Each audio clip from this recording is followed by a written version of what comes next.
Esta es la mesa redonda de Rumbo al Ciberseguro Inteligente. La verdad es que nos gustaría dar las claves, aunque en las dos ponencias anteriores ya nos han puesto muchas claves de este seguro. Yo creo que los ponentes que nos acompañan hoy nos pueden terminar de dar las claves. Por un lado está Alberto Martín de los Santos, que es director de ciberseguridad de Inentum para Iberia y LATAM y representante de ciberseguridad del clúster de inteligencia artificial de la Comunidad de Madrid. Hola, buenos días a todos.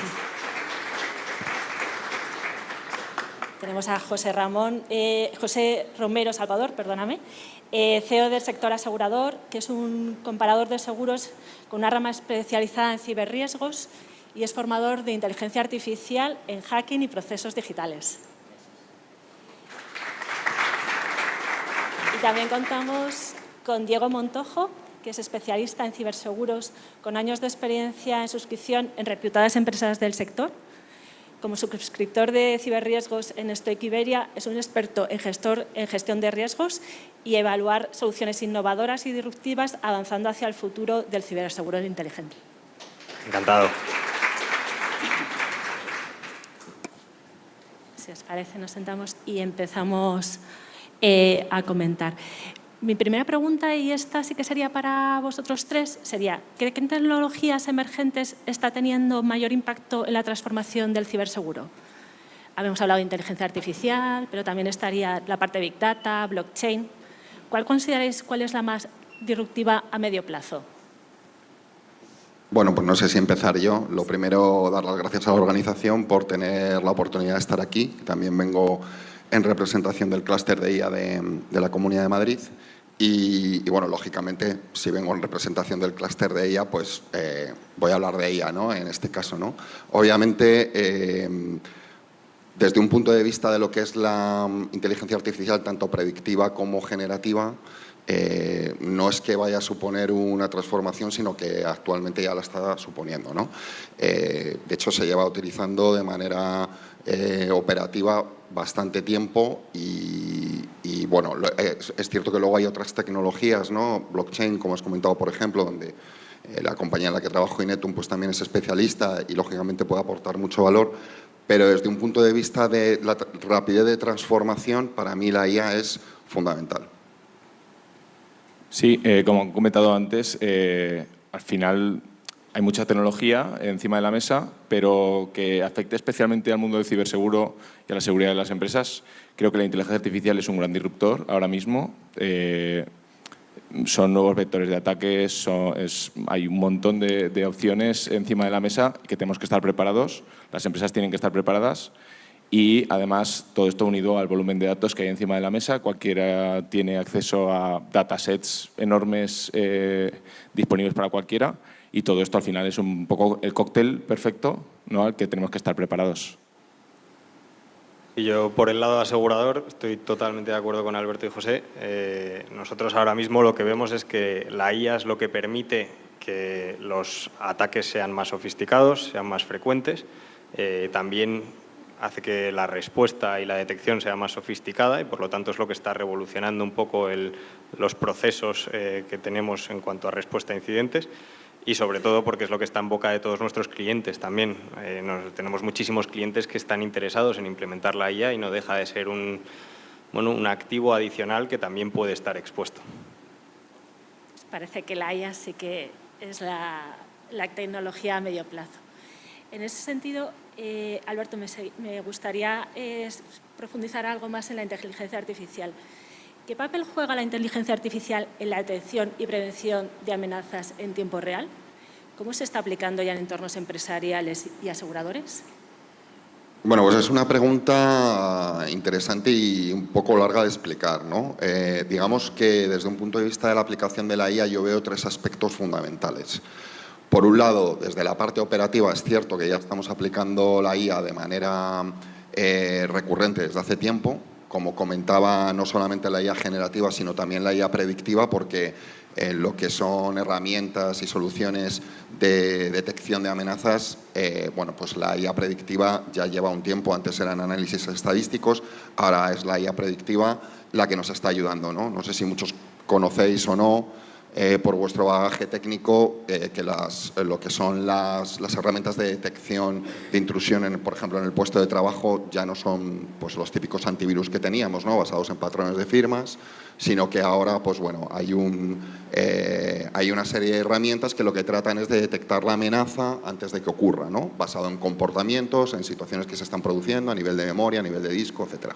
Entonces, todas estas herramientas se están aplicando de manera real, ¿no? ¿Qué ocurre, por ejemplo, en los centros de respuesta ante incidentes o en los SOCs?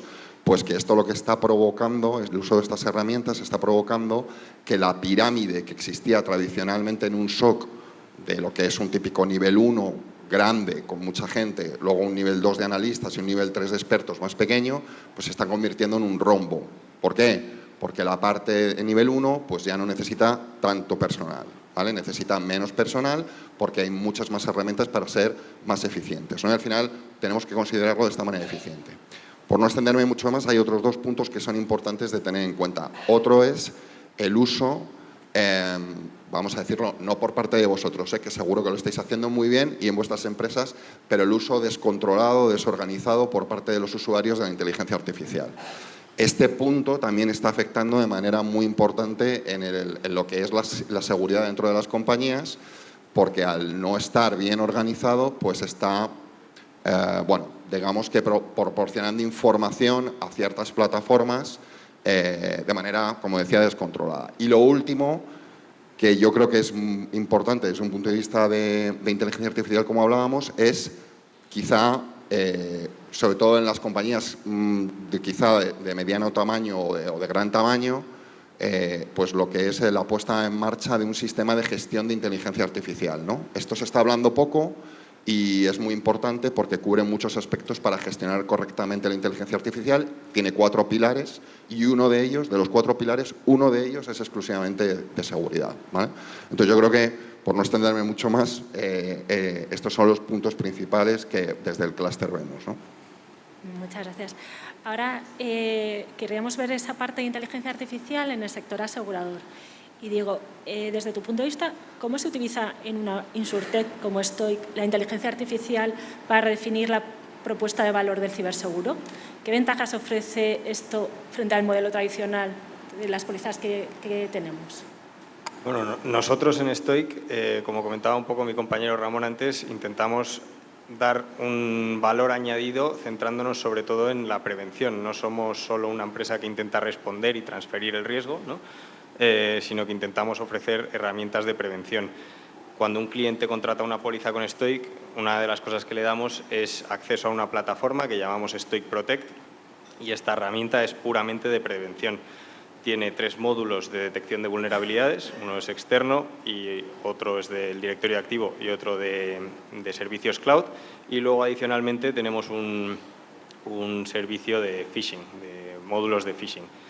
Para toda la parte de detección de vulnerabilidades, para ser eficientes, necesitamos ser ágiles, sobre todo porque nosotros intentamos no únicamente detectar las vulnerabilidades que pueden ser vulnerabilidades que puedan llegar a afectar al sistema de un asegurado porque tienen esos sistemas, sino que intentamos detectar las que realmente consideramos que son explotables por un atacante, ¿no? Entonces, para entrar en ese detalle de forma ágil y rápida, poder presentárselo al cliente en tiempo y forma, necesitamos inteligencia artificial. Y luego, cuando vamos a la parte de phishing, a día de hoy los phishing sofisticados que realizan los atacantes están muy a menudo desarrollados por inteligencia artificial. Y si nosotros queremos tener a la plantilla bien entrenada, tenemos que ser igual de buenos, ¿no? Entonces, a día de hoy, prácticamente todos los módulos de phishing que ofrecemos están desarrollados por inteligencia artificial. Luego, como decía Alberto, nosotros tenemos un CERT interno que monitoriza EDR de alguno de nuestros clientes, y ese equipo necesita de la inteligencia artificial para ser verdaderamente eficiente. Si no, como decía Alberto, necesitaríamos una base de gente mucho más amplia y sería mucho menos eficaz. Gracias. Ahora me gustaría hablar de las implicaciones éticas de la inteligencia artificial y os quería preguntar a todos, si queréis vamos de Alberto, José y Diego. Y lo que quería preguntaros es, ¿qué implicaciones éticas plantea el uso de la inteligencia artificial en ciberseguridad, especialmente en la toma de decisiones automatizadas y en la protección de datos? Bueno, a ver, yo creo que esta pregunta es interesante, pero realmente tomas de decisiones automáticas se llevan haciendo hace mucho tiempo, ¿no? Dentro de lo que son, por ejemplo, los equipos de respuesta ante incidentes, es muy normal crear casos de uso y playbooks donde tú decides, bueno, pues aislar un equipo o aislar un usuario o pedirle que reinicie la contraseña de manera automática, etcétera, porque detectas o se ha detectado por base de la herramienta o por parte del analista diferentes patrones de ataques, ¿no? Entonces, situaciones de toma de decisiones automáticas ya hay muchas y son muy útiles, porque cuando se produce un ataque y estás en pleno proceso de contención, y los que lo hemos vivido de cerca, pues podemos decirlo, es muy importante el poder tomar estas decisiones de manera automática, sobre todo si estás en un entorno muy amplio, muy grande, ¿no? que tiene una capacidad geográfica pues muy desarrollada, diferentes ubicaciones, etcétera, ¿no? Entonces, la toma de decisiones automática está ya ahí, ¿no? Luego, lo que sí que es cierto es que para ciertas situaciones pues la intervención humana es fundamental. Por ejemplo, si tú tienes un servidor supercrítico en producción, dependiendo de tu negocio, pues no vas a tomar una decisión automática, sino pasa por la parte de un triaje de un analista, pues con un fundamento basado en una serie de herramientas que está viendo y con una serie de información, pues toma una serie de decisiones, ¿no? Pero yo creo que vamos a ir hacia más automatización, vamos a ir hacia más toma de decisiones automáticas basadas en inteligencia artificial y en otras herramientas, y esto no va a parar, va a ir a más, en mi opinión. Sí, sí. Además, efectivamente, o sea, como comentas, la inteligencia artificial no es algo de ahora. O sea, todos los procesos automáticos que hemos vivido hasta la fecha, ya sea en servicios de scoring, servicios de detección de patrones y procesos, modelos estadísticos matemáticos habitualmente hasta ahora, ha cambiado con el nuevo paradigma de la IA generativa, donde encima la tendencia también es la automatización en los procesos usando inteligencia artificial. Y bueno, de hecho se ha visto alguna vulnerabilidad pues en algún chatbot que respondía a lo que no tenía que responder, ¿no? Entonces, ¿qué pasa? Que todos vamos a asumir que hay procesos que van a ser automatizados con inteligencia artificial, generativa especialmente, y tenemos que ser conscientes de que eso va a estar encima de la mesa, que es un nuevo riesgo. Vemos que se pueden crear los modelos, se pueden incluso obliterar, o sea, hay un montón de vulnerabilidades detrás. De hecho, las empresas tienen que ser conscientes de que los modelos que usan tienen que estar controlados. De hecho, hay soluciones de EDR, XDR que ya incorporan gestión de protección para los modelos que usa la empresa, y eso es crítico. O sea, todos utilizamos inteligencia artificial ahora mismo, mayor o menor medida, pero hay unas estadísticas bastante claras y va por ahí. Entonces, el mundo asegurador tiene que proveer de soluciones para controlar este tipo de, ya sea filtraciones de datos, accesos a los modelos, que haya un control, ¿no? Porque es otra fuente, ¿no? Totalmente de acuerdo. Yo creo que, además, viendo un poco que cada vez hay más empresas que quieren implementar inteligencia artificial, no solo dentro del sector asegurador, sino nuestros asegurados, lo que tenemos que tener en cuenta es esa inteligencia artificial tiene un riesgo también. Siempre tiene que haber alguien, como decían Alberto y José, supervisando. O sea, no puede delegarse totalmente la toma de decisiones, sobre todo cuando se trata de decisiones críticas a la inteligencia artificial. Esto, además, se está regulando en la Unión Europea, está el famoso AI Act, que de aquí a 2027 va a empezar a implementar sanciones. Entonces, es una cosa que, bueno, hay que tener en cuenta, que el uso de la inteligencia artificial también conlleva una responsabilidad, ¿no? Y luego tenemos que ser conscientes de que la inteligencia artificial, bueno, depende de qué tipo de inteligencia artificial, pero se alimenta de más datos o de menos. Tenemos que ser un poco capaces de controlar qué es la información que está alimentando nuestra inteligencia artificial, porque desde luego no debería recoger información que no es la correcta. Siempre tenemos que intentar que nos aporte las respuestas esperadas, ¿no? Y si no hay un control sobre estas cosas, podemos acabar teniendo un caos, digamos. La verdad es que hemos hablado de inteligencia artificial y al final aparecen en este tipo de ataques y de alguna forma los complica mucho, ¿no? Pero a mí me gustaría saber exactamente cuál es la respuesta del sector asegurador, ¿no? Y sobre todo de la suscripción. Entonces, esta pregunta sería casi para Diego y para José. Y lo que quería preguntaros es cómo se adapta el sector asegurador a un entorno donde los ataques cibernéticos evolucionan tan rápido como las defensas. ¿Está cambiando el enfoque del underwriting, del suscriptor tradicional? Desde nuestro lado, que al final es un asesoramiento al cliente en todo el proceso de decisión, es muy importante que el cliente sepa y primero identificar que esto es un nuevo riesgo, qué riesgo desempeña, si lo tiene protegido o no, porque no solo proteger, es proteger y asegurar. Una cosa sin la otra no va a ningún lado. Puedes tener mucha protección, pero al final el 75 o 95% de los incidentes son por un fallo humano. Entonces, tiene que haber un seguro por detrás y tampoco se puede tener un seguro sin protección porque si no, los aseguradores no cubren.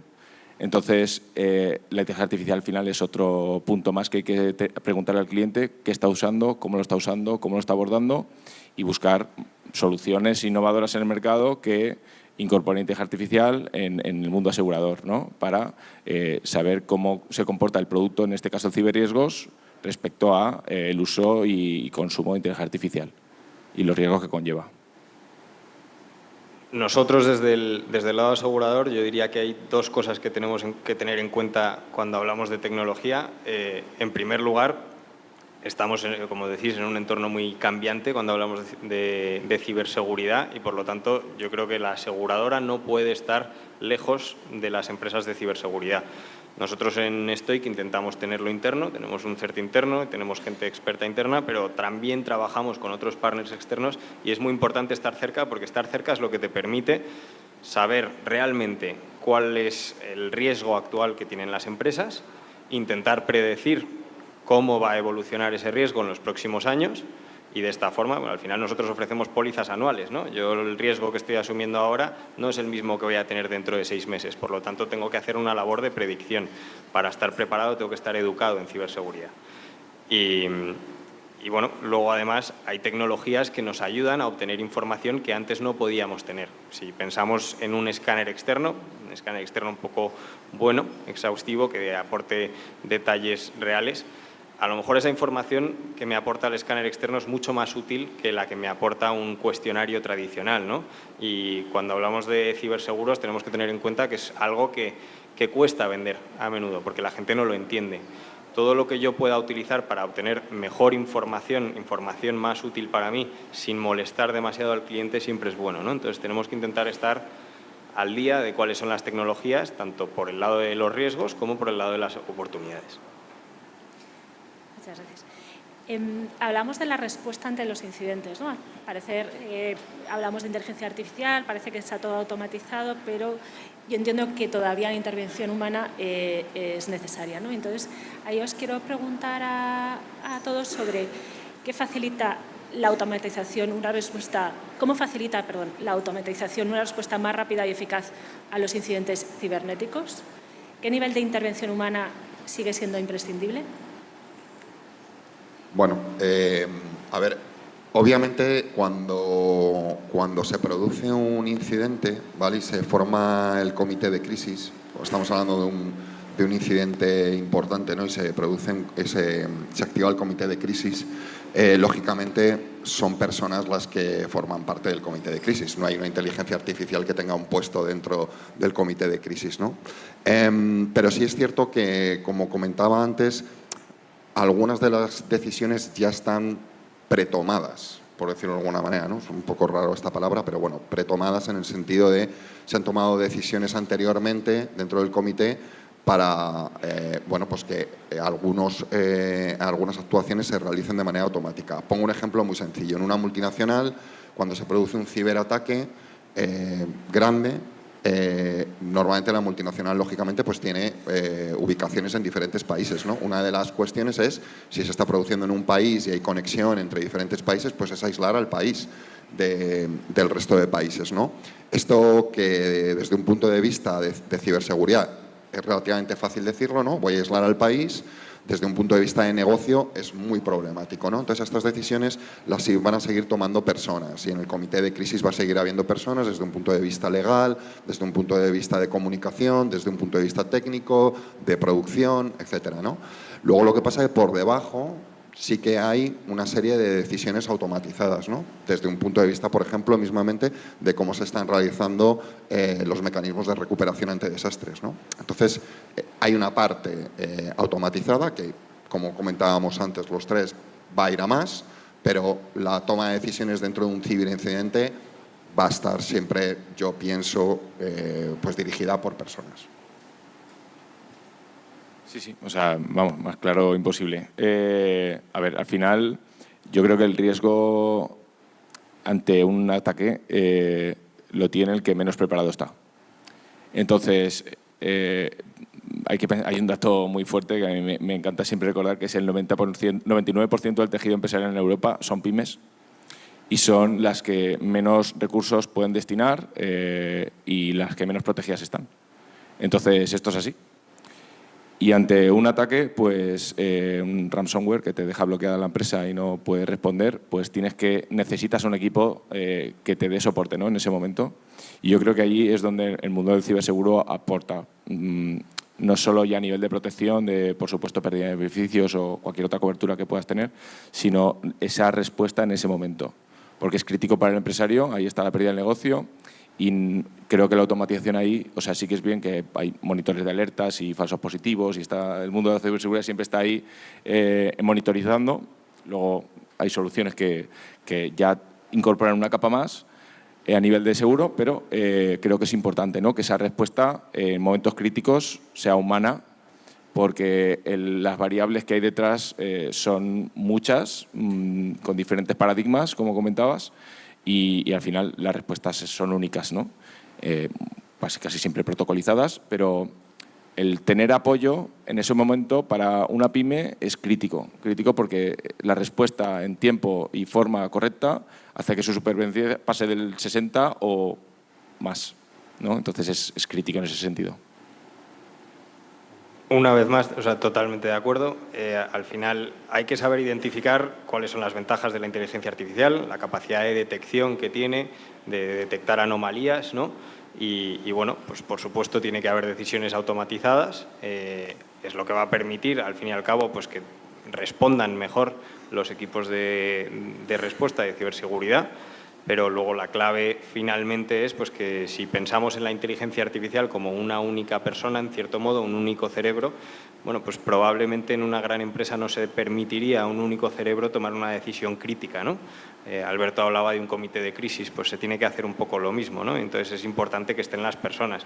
Las personas son las que en conjunto van a consensuar y decir, oye, esto es lo que hay que tomar en cuenta, porque no solo estamos hablando, cuando hablamos de una empresa, de un impacto cibernético, sino en su negocio, en su reputación, tiene un montón de consecuencias, ¿no? Entonces tiene que abarcarse todo y no se puede delegar ese tipo de decisiones en la inteligencia artificial. Nos decías, Diego, que creo que en una pregunta anterior, que la tecnología de alguna forma había cambiado a la hora de suscribir, ¿no? Que ya no era el cuestionario tradicional, sino que se hacía antes que te ayudaban a suscribir. Y, José, nos decías que, ¿cuánto era? ¿El 99% éramos pymes en Europa? Sí, la verdad es que al final, por lo menos como es un porcentaje muy alto, ¿no? y habría que preocuparse por ellas, ¿no? Entonces, yo os quería preguntar ¿cómo puede la tecnología ayudar a reducir el coste y la complejidad de contratar y gestionar seguros ciber, especialmente en pymes? Pues el mundo del seguro vive efectivamente de dos partes, ¿no? La tendencia, bueno, venimos desde un camino donde hay cuestionarios de suscripción en cada póliza y la compañía se tiene que fiar de que eso esté bien cumplimentado. Y por otro lado, hay soluciones, ¿no? Y además vemos noticias cada vez de nuevos proveedores de soluciones específicas solo para scoring, o las empresas deberían tener su servicio de auditoría para saber hacia dónde, en qué punto están y qué nivel de protección tienen. Y bueno, las auditorías pues al final cubren 3 capas y es donde realmente se ve el grado de vulnerabilidad de una empresa. Pero al final es muy importante, ¿no? que todos esos procesos, pues al final nadie hace esos procesos a mano. Ahora mismo muchos procesos son automatizados y generan pues esos scoring que pueden ser útiles para valorar y cuantificar el riesgo de una empresa. Es muy importante que el empresario sea consciente, ¿no? de que ese formulario va a misa, por decirlo de alguna manera, porque si no, no va a haber cobertura. O sea, las exclusiones son muy claras en las pólizas de ciber. Hay que leerse la letra pequeña. La letra pequeña especifica que si no cumples lo que has dicho, pues no vas a tener protección y es contraproducente, ¿no? Pero muchas veces creemos que estamos protegidos, pero si no nos hacen la auditoría tampoco sabemos cómo estamos, ¿no? Entonces es importante no fiarnos solo de lo que creemos que tenemos, sino hacer ese proceso para comprobar hasta qué grado de protección realmente estamos teniendo, ¿no? Sí, al final, cuando pensamos sobre todo en pequeñas y medianas empresas, tenemos que tener en cuenta que normalmente cuando rellenan un cuestionario probablemente no tienen ni siquiera a una persona con conocimientos informáticos rellenándolo. En algún momento de su vida hay alguien que se ha preocupado por la ciberseguridad y ha implementado ciertas medidas, y esas medidas pues normalmente eran un antivirus, son al fin y al cabo herramientas, ¿no? Y esas herramientas, el problema es que por sí solas no son ciberseguridad. Para que haya ciberseguridad tiene que haber una gestión de las herramientas. Lo que nos permite hoy en día la tecnología es, en cierto modo, ver si esas herramientas se están usando de forma correcta. Yo, por ejemplo, puedo preguntarle a un cliente, oye, ¿cómo son tus copias de seguridad? ¿Cuál es tu estrategia? Y me puede responder, pero yo a lo mejor hago un escáner externo y lo que descubro es que digo, oye, tienes una base de datos que está expuesta, que a lo mejor simplemente probando contraseñas y teniendo en cuenta que tu email ha sido filtrado en algún momento, tarde o temprano puedo acceder a ella, ¿no? Entonces, hay tecnología que nos aporta formación, o sea, información mejor de la que teníamos antes. Tenemos que usarla para intentar reducir, en cierto modo, esos cuestionarios, que no digo para nada que sean imprescindibles, o sea, que no digo que haya que quitarlos, son importantes, hay que conocer el riesgo, ¿no? Pero bueno, es intentar facilitar esa contratación y ese cuestionario para los clientes. Y luego, por supuesto, si somos capaces de medir mejor el riesgo que está teniendo en cada momento una empresa, pues a lo mejor nos permite premiarles en cierto modo, ¿no? Si tú sabes que una empresa tiene mejor gestión de ciberseguridad, puedes intentar reducir el coste de la póliza, ¿no? Es un incentivo para que las empresas mejoren. Sí. Yo, un pequeño comentario que se me ha pasado es que precisamente lo que decías es que si tú en una empresa has optimizado o mejorado tus procesos de seguridad, debes informar en la renovación porque tu riesgo es menor. Entonces es una práctica que parece que solo hago y la póliza se va renovando. No, no. O sea, es una parte del proceso. Y luego otra, muchas veces en los cuestionarios respondemos, no lo sabemos, pero respondemos. Entonces es mejor decir, no lo sé, asesorarse, porque si no, o auditarse para por lo menos conocer hasta dónde llegamos a nivel de protección. Porque ese check mal puesto supone muchas veces luego problemas de decir, joder, estoy pagando por algo y cuando realmente tengo el problema luego no me dan servicio, ¿no? Esto aplicable a cualquier riesgo, pero bueno, sí, sí. Sí, sí, puede suponer una falta de cobertura en un momento dado. Y la verdad es que cuando hablabas de los cuestionarios que son necesarios sí o sí, la verdad es que van evolucionando y cada vez más rápido y son más complejos de rellenar, tienen muchísimo más detalle, al menos desde mi experiencia. Yo en Global Vía llevo como responsable de seguros unos 15 años, unos 10, 11, transfiriendo el riesgo ciber, y los cuestionarios cada vez parece que ya los debías conocer, pues cada vez se ponen más complejos, cada vez es necesaria una reunión con más gente, cada vez nos dicen que las mejoras de las que hablaba José son necesarias y son muy interesantes a la hora de transferirlo. Y la verdad es que mirando al futuro me gustaría conocer vuestra imagen de cómo va a ser el modelo de ciberseguro. ¿Imagináis un modelo de ciberseguro dinámico basado en datos en tiempo real y ajustado a un comportamiento de riesgo? ¿Cuánto de lejos estamos de todo eso? Bueno, los expertos son ellos en el ciberseguro, por supuesto, no yo. Yo lo que sí que puedo decir es que las empresas en algún momento deberían tener la capacidad, como estábamos comentando, si no en tiempo real, pero sí de una manera periódica, en proporcionar información sobre su estado de ciberseguridad, porque si no, como también han comentado los compañeros, se va a obtener por medios externos.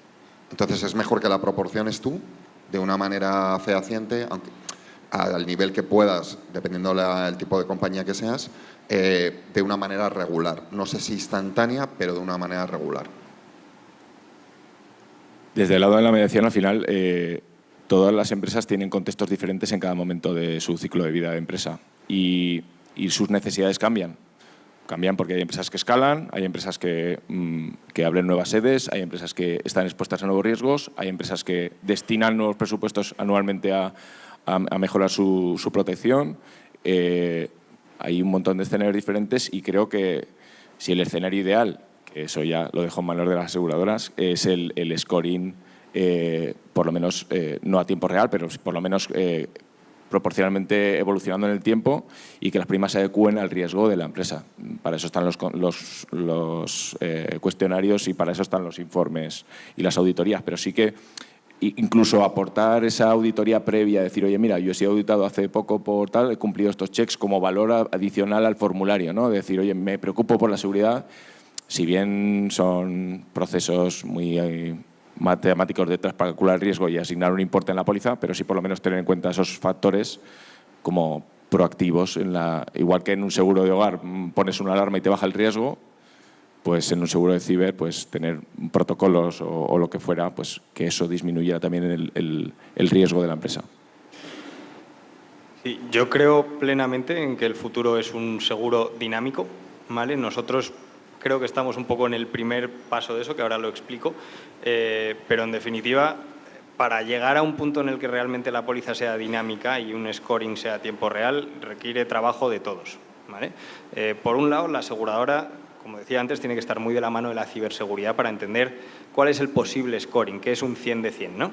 Eso es lo primero. Y de ahí, identificar dónde crees que está tu cliente para asumir cuál es el riesgo. Entiendo en qué es lo que está asumiendo, cuál es el riesgo que realmente tiene mi cliente. Y luego tenemos que ofrecer soluciones, a menudo tecnológicas, que ayuden a mejorar su ciberseguridad. Eso tiene que ser el incentivo. Al final, si mi cliente tiene mejor ciberseguridad, yo como asegurador voy a tener probablemente mejor resultado en la cartera y al final le tengo que dar un incentivo, ¿no? Oye, si yo voy a tener menos siniestros, vas a pagar menos prima, ¿no? Eso es algo que tarde o temprano va a llegar. Nosotros, por ejemplo, con Stoic Protect, si implementan Stoic Protect, a nosotros nos permite tener cierta visibilidad, sobre todo sobre las vulnerabilidades, y luego les ayudamos a solventarlas. Lo que hacemos es reducir la franquicia en un 25%. Eso es un primer paso únicamente. Es verdad que no se puede a día de hoy complicar demasiado el seguro. Ya para mucha gente es difícil entenderlo.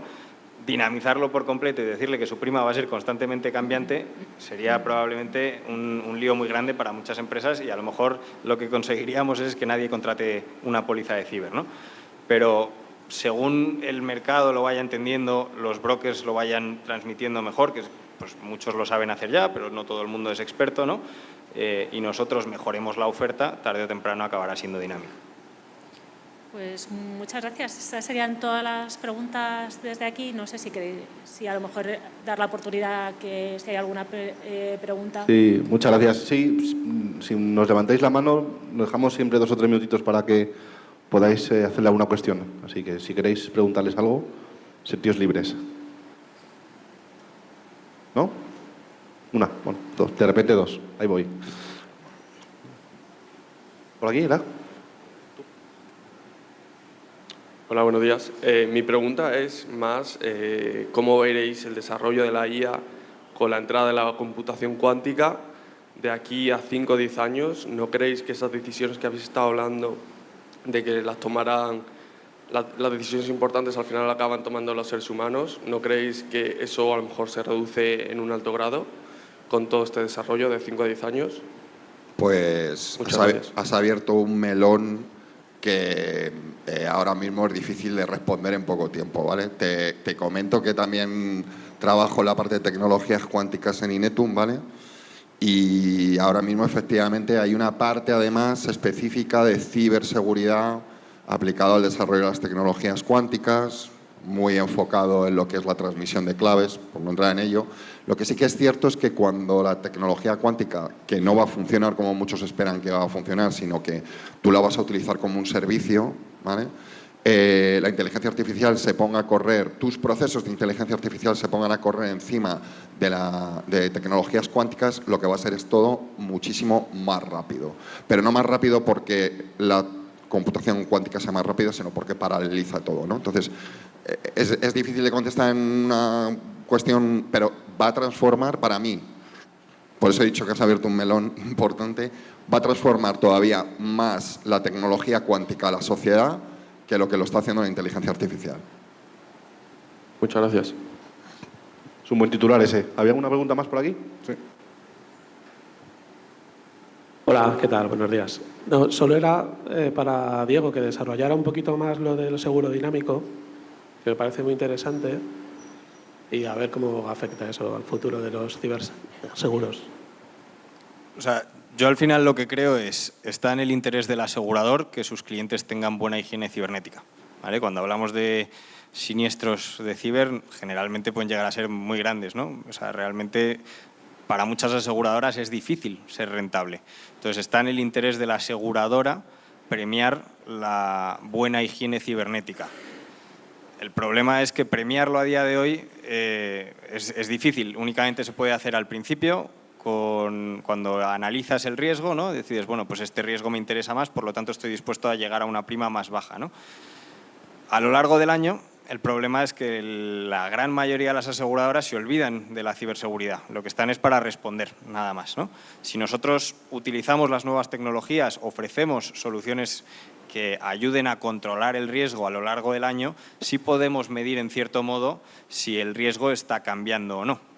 Entonces, desde mi punto de vista, si el riesgo cambia, si mejora, si el cliente es más, o sea, tiene un, bueno, pues estimo que tiene una frecuencia de siniestros más baja o el impacto va a ser menor, está en mi interés premiarle porque es la manera de que continúe mejorando. Entonces, yo creo que poco a poco tiene que el sector asegurador pues premiarlo, y eso es al fin y al cabo en mejores condiciones, mejor franquicia, mejor prima, ¿no? Eso es un poco lo que podemos hacer. ¿Qué es lo que pasa? Que a día de hoy, desde mi punto de vista, no se debe complicar en exceso el producto de un seguro cibernético, porque para la gran mayoría de las empresas ya es difícil entender. Casi todos nuestros asegurados estoy seguro que no se han leído el condicionado, ¿eh? Entonces, si no se leen el condicionado a día de hoy, no sé si puedo esperar que entiendan cómo le voy a ir cambiando la prima en función de cómo evoluciona su riesgo. Por eso digo que es algo que todo tiene que ir en una forma y tiempo correcto para que, bueno, las mejoras que yo le ofrezca al cliente sea capaz de entenderlas. Si no, a lo mejor el riesgo que asumo es que no las entienda y diga, estoy que es demasiado complicado, me voy con otro. Muy bien, pues una última pregunta más. Vale, yo le iba a preguntar a Alberto, vale. Tú con el tema de la automatización, no sé si crees que empezará a estar más en auge, que se implemente más para tema de ciberataques y demás. ¿Te refieres por parte de los ciberdelincuentes? Vale. Porque, por cierto, no lo llaméis hacker cuando queréis decir ciberdelincuentes. Esto luego, si queréis, lo hablamos en el coffee break, ¿vale? A ver, lógicamente, no sé si conocéis, pero bueno, hay una serie de grupos de ciberdelincuentes, sobre todo los que están más organizados, que son como empresas, tienen su departamento de recursos humanos, tienen su departamento de formación. Esto no es peliculero, es de verdad, y tienen su departamento de innovación. Entonces, dentro del departamento de innovación, ellos lo que hacen es pues desarrollo de todo tipo de aplicaciones y de tecnología para realizar unos ataques más eficientes, con menos personal, y que cueste menos esfuerzo y que luego lo puedan revender a otros actores más pequeños, ¿no? Lógicamente, todo lo que es automatizar tareas de penetración, de recopilación de información, etcétera, pues lo van a hacer. O sea, el automatismo y el ciberdelincuente van de la mano y lo van a ir cada vez más porque tienden a ser cada vez más eficientes. Igual que lo somos en la parte defensiva, lo son en la parte ofensiva. Muy bien, pues hemos llegado al final, muy interesante. Cuando hay muchas preguntas es casi interesante la mesa, así que os doy la enhorabuena. Y nada, muchísimas gracias, le damos un aplauso. Gracias. Y vamos a por el siguiente Gracias. contenido.